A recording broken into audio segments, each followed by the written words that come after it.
مریەم دوورانی کچێکی نەوجوانی ئاسایی ئەمریکاییە ئەوەی خاوەنی ئەندێشەیەکی فراوان و توانای چیرۆکگوتن و نووسینی هەیە لەسەر قەڵاسەختەکان و ئاژەڵی سێمرخ و هەروەها شانشین و کچانی گەنجان. مریەم دوورانی یەکەم کتێبی لە تەمەنی 13 ساڵیدا نووسی.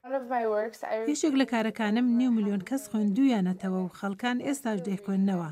کەسێک پەیامێکی بۆ ناردم و دەڵێت ئایا کارێکی ئاساییە ئەگەر کتێبەکەت سەر لە نوێ بنووسمەوە یان بژارکاری تێدا بکات و وەک دیاری بۆ کەسێک لە چاپی بدەم؟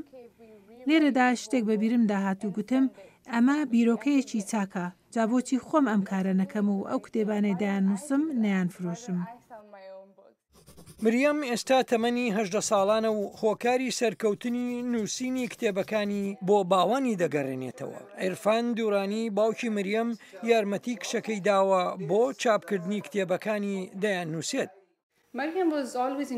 مریەم هەمیشە خولیای کتێب بووە و لە یادمە کاتێک تەمەنی مریەم 3 ساڵان بوو هەستم کرد هەر کاتێک مریەم تۆڕە و نیگەران بووایە تەنها شت کە وەرەی بەرز دەکردەوە خوێندنەوەی چیرۆکێک بوو بۆی.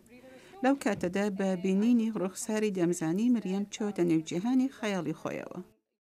بەڵام مریەمی نەوجەوان هەرزوو لەو کتێبانە بێزار بوو کە چیرۆک و سەرگوروشتەی کۆن بوون، ئەوانەی باسییان لە کوڕێکی قارەمان دەکرد ئەوەی جیهان ڕزگار دەکات.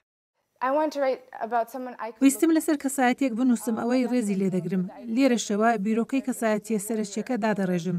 کەساتێکی وەک خانمێکی جەنگاوەر و بەهێز یان ژێنەراڵێک ئەوەی هەرچیەکی بیوێت دەیکات.